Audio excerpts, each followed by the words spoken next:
Semoga yang subscribe diberikan rezeki melimpah dari jalan tak terduga. Dan yang like komen, dimudahkan jalannya menuju surga di hari akhir nanti. Siapa yang tak mendengar nama Qorun? Qorun adalah seorang sosok kaya raya di zaman Nabi Musa, tapi namanya melegenda hingga sekarang. Kisahnya diabadikan dalam Al-Quran, bahkan menjadi peribahasa atau ungkapan di masyarakat guna menggambarkan seseorang yang mirip dengan tabiatnya atau menisbatkan harta yang ditemukan terpendam dalam tanah sebagai harta Qorun. Qorun adalah miliarder kaya raya yang hidup sejaman dengan Nabi Musa. Saking kaya rayanya, Qorun setiap kali keluar dari rumahnya, ia didampingi dengan 300 pelayan laki-laki dan 300 pelayan perempuan. Qorun juga dikawal oleh 4.000 pengawal yang diiringi 4.000 binatang ternak, ditambah 60 ekor unta yang khusus membawa kunci-kunci guna penyimpanan harta kekayaannya itu. Itu dilakukan semata-mata sebagai bentuk kesombongan bahwa dialah manusia paling kaya, paling terhormat, dan memiliki pengikut setia. Ia merasa lebih mulia dibandingkan Nabi Musa alaihissalam. Orang-orang tentu saja akan penasaran seberapa banyak harta kekayaan Qorun jika pengawal dan pembawa kunci gudang kekayaannya sebanyak itu. Lalu berapakah harta yang dimiliki Qorun yang disimpan dalam gudang-gudangnya tersebut? Sebelum saya melanjutkan, dimohon untuk menonton video ini sampai selesai supaya tidak ada kesalahpahaman dalam memahami isi cerita, serta mohon bantu channel ini semakin berkembang dengan cara tekan subscribe dan silahkan tinggalkan like serta komen positifnya. Semoga dukungan pemirsa Risalah Kehidupan bernilai pahala dan menjadi wasilah dimudahkannya segala urusan pemirsa sekalian. Pemirsa Risalah Kehidupan, di zaman sekarang banyak orang yang mengistilahkan rezeki yang tak terduga dengan istilah harta Qorun. Lalu dari manakah sumber harta kekayaan Qorun yang sangat luar biasa itu? Serta di manakah Qorun dan hartanya ditenggelamkan? Siapakah Qorun dan bagaimana kisahnya dengan Nabi Musa? Qorun merupakan kaum Nabi Musa alaihissalam. Disebutkan oleh Ibnu Jurayj, nama lengkap Qorun adalah Qorun ibnu Yashar, ibnu Qahis, ibnu Lawi, ibnu Yakub. Ia merupakan putra paman atau sepupu Nabi Musa alaihissalam. Pasalnya, Nabi Musa alaihissalam sendiri adalah putra Imron, sedangkan Imron adalah putra Qahis. Dengan kata lain, Qorun masih satu kakek dengan Nabi Musa alaihissalam, yakni kakek Qahis. Ia adalah umat Nabi Musa yang taat. Tidak hanya memiliki banyak harta, Qorun juga termasuk orang yang cerdas dan berilmu. Ia menguasai ilmu duniawi dan ilmu ukhrawi, dan tercatat bahwa Qorun adalah ahli di bidang kimia. Dirinya tercatat sebagai ahli kitab Taurat setelah Nabi Musa. Kepandaian Qorun dalam ilmu agama membuat dirinya sering disebut dengan ilmu nawir atau orang yang memberi cahaya dan penerangan. Suaranya terkenal merdu dalam membaca kitab Taurat. Selain itu, Qorun juga lihai dalam berbisnis. Ia mengetahui trik investasi yang menguntungkan serta jalur perdagangan internasional yang strategis di zamannya. Kekayaan Qorun begitu banyak sebagaimana tercatat dalam surat Al-Qasas ayat 76. Sesungguhnya Qorun termasuk kaum Musa, tetapi dia berlaku aniaya terhadap mereka. Kami telah menganugerahkan kepadanya pembendaharaan harta yang kunci-kuncinya sungguh berat dipikul oleh sejumlah orang-orang yang kuat. Dalam riwayat Khaisamah disebutkan, untuk mengangkut kunci gudang kekayaan Qorun dibutuhkan 60 bigol atau sejenis kuda kecil. Ukuran kuncinya sebesar jari, bahannya terbuat dari kulit dan setiap kunci digunakan untuk satu gudang. Maka keluarlah Qorun kepada kaumnya dalam kemegahannya. Para ulama tafsir menjelaskan, Korun keluar dengan baju mewah diiringi dengan 300 gadis berbaju merah dan 4.000 kendaraan kuda. Tak heran iring-iringan Korun itu mengundang decak kagum mereka yang gandrung terhadap harta kekayaan. Sebagaimana yang terekam dalam Al-Quran, moga-moga kiranya kita mempunyai seperti apa yang telah diberikan kepada Korun. Sesungguhnya ia benar-benar mempunyai keberuntungan yang besar. Quran Surat Al-Qasas ayat 79. Namun tak sedikit kaumnya yang mengingatkan, dan ingatlah ketika kaumnya berkata, janganlah engkau terlalu bangga. Sesungguhnya Allah tidak menyukai orang-orang yang terlalu membanggakan diri atau disebut farihin.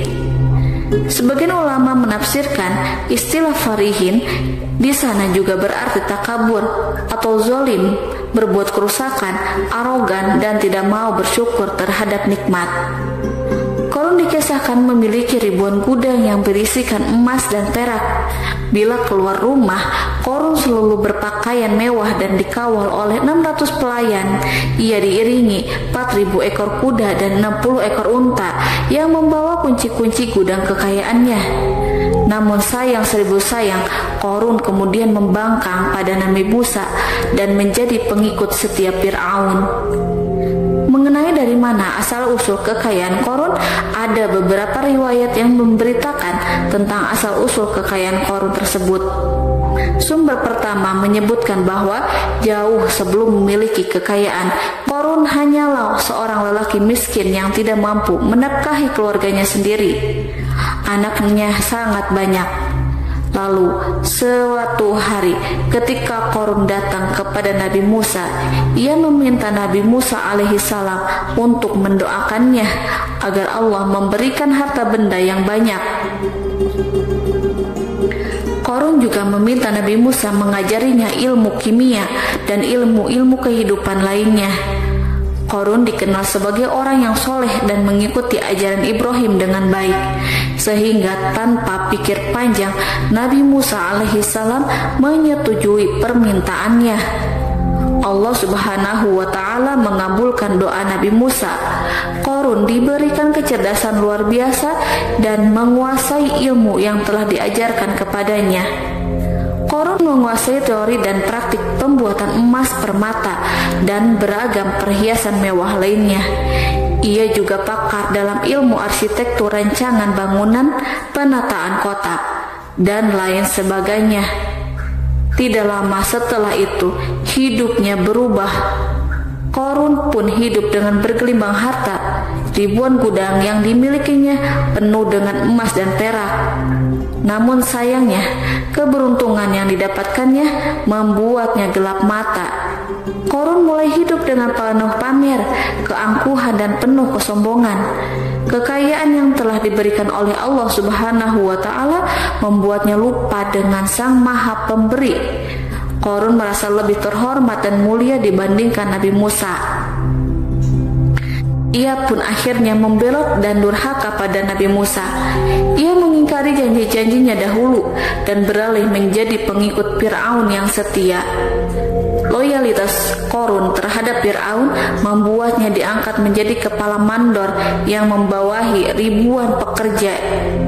Dikisahkan bahwa Korun bersikap semena-mena terhadap para pekerja. Ia tega memotong upah mereka.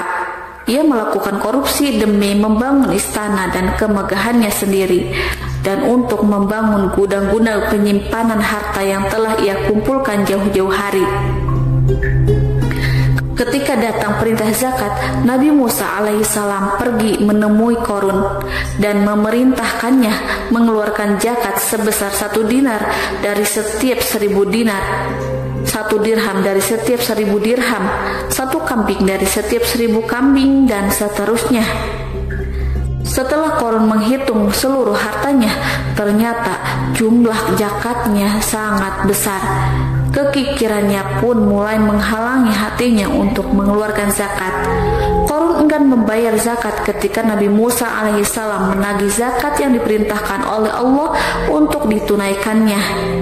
Ketika Qarun diminta zakat, ia langsung marah dan tidak memberikan sedikit pun kekayaannya. Dia berpikir bahwa harta kekayaan yang dimilikinya didapat dari hasil kerja dan usahanya sendiri, dan tidak ada kaitannya dengan siapapun, termasuk Allah Subhanahu wa Ta'ala. Janji Qarun untuk lebih taat beribadah dan membantu sesama jika diberi kekayaan oleh Allah dilupakannya. Dia mempergunakan kekayaannya tersebut dalam kesesatan, kezaliman, dan permusuhan, sehingga membuatnya menjadi sombong dan terlena. Orang-orang beriman pada masa itu sering menasehati Qarun untuk bersyukur atas nikmat yang Allah berikan kepadanya, tetapi dia tidak mengindahkan nasihat tersebut. Dari sikapnya tersebut sudah jelas bahwa Qarun tidak membutuhkan nasihat kebenaran, bahkan merasa tidak takut dengan ancaman Allah, sebab Qarun merasa sudah memiliki segalanya. Qarun merasa dirinya hebat dan pintar serta punya banyak pengikut setia, punya banyak pengawal dan merasa aman karena dekat dengan Raja Fir'aun. Qarun berkata, "Sesungguhnya aku mendapatkan harta ini karena ilmu yang ada padaku." Qarun sangat sombong. Ia merasa hartanya didapatkannya sendiri tanpa campur tangan dan kehendak Zat yang Maha Kaya, yakni Allah Subhanahu wa Ta'ala. Apakah Qarun lupa ataukah ia tidak tahu bahwa Allah telah membinasakan orang-orang sombong sebelumnya, yang bahkan lebih kuat darinya, yang lebih kaya darinya, yang lebih banyak pengawalannya, lebih kokoh dan tak terkalahkan dibanding dirinya? Karena terdorong sifat kikir dan angkuh, maka Qarun membuat rencana untuk melakukan tipu daya agar dia terlepas dari kewajiban membayar zakat. Dia ingin menjatuhkan nama baik dan citra baik Nabi Musa alaihissalam. Kemudian dia mengumpulkan tokoh-tokoh konglomerat Bani Israel. Ia berkata kepada mereka, "Wahai saudara-saudaraku, terhadap apa yang diperintahkan Musa untuk membayar zakat, apakah kalian akan mematuhinya? Sekarang dia hendak mengambil harta yang ada di tangan kalian, maka pikirkanlah suatu cara untuk menghindari perintahnya." Para pembesar-pembesar yang dipanggil kemudian menjawab, "Wahai paduka Qarun, engkau lebih besar daripada kami. Kami akan melakukan apapun yang kau inginkan." Qarun pun berkata, "Datangkanlah kepadaku wanita cantik.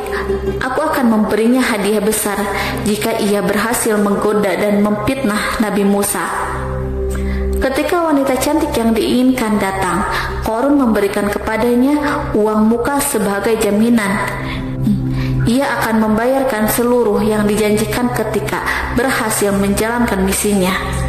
Bukan hanya itu, Qarun pun berjanji akan menjadikan wanita ini sebagai istrinya. Dan keesokan harinya, Qarun mengumpulkan Bani Israel. Setelah itu, Qarun menghadap kepada Nabi Musa seraya berkata, "Orang-orang menanti kedatangan Anda, sampaikanlah saran dan nasihat kepada mereka." Nabi Musa kemudian keluar dari rumahnya. Ia mulai menyampaikan nasihat pada umatnya. Di antara nasihatnya, beliau berkata, "Barang siapa yang mencuri, aku akan memotong tangannya. Barang siapa yang memfitnah, aku akan mencambuknya sebanyak 70 kali. Barang siapa yang tidak mempunyai istri dan dia berbuat zina, maka aku akan mencambuknya sebanyak 70 kali. Adapun barang siapa yang memiliki istri dan dia berbuat zina, aku akan rajam dia sampai mati." Qarun kemudian berkata, "Apakah ini juga berlaku untuk Anda jika Anda sendiri yang berbuat zina? Apakah Anda akan menerima hukumannya?" Kemudian Nabi Musa menjawab, "Ya, meskipun saya sendiri yang melakukannya." Maka kemudian Qarun memanggil wanita yang telah dibayarnya. Wanita itu berdiri di depan Nabi Musa dan Bani Israel yang telah berkumpul. Dia mengaku sedang hamil karena telah berhubungan badan dengan Nabi Musa. Maka marahlah Nabi Musa atas fitnah kejam yang diarahkan kepadanya. Kemudian Nabi Musa melakukan sholat 2 rakaat, lalu mendatangi wanita itu dan menyumpahnya agar mengatakan siapa yang menyuruhnya.